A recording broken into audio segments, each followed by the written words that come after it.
constitutional changes are not backed by popular support, right? They are pacts between ruling elites. They are sometimes imposed upon the people.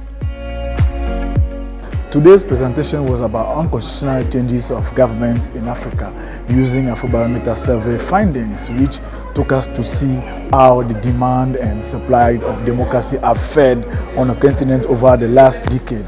I walked participants at the workshop through how the findings sort of give us early warning signals with regards to countries where we've seen decline in popular support for elections, where we've seen decline in citizens' perception of whether their views are represented by their members of parliament.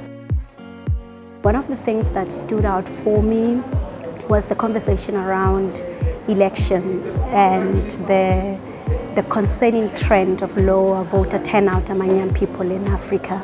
Data shows that young people do not believe in elections anymore because they aren't enjoying the dividends of democracy, and therefore they don't see the need to go to the polls. What data helps us to do then, one is to ask the question about the existing democratic systems, are they working?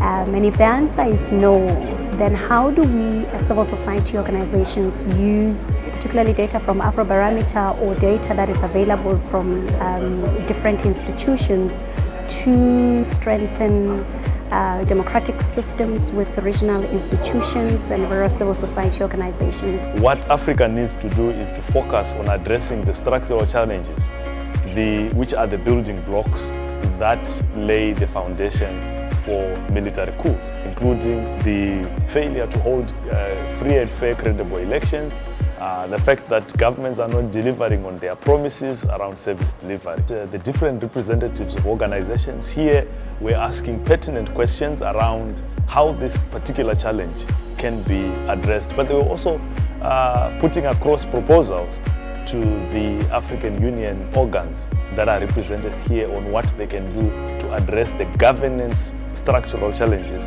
which are sort of the building blocks for military coups in Africa.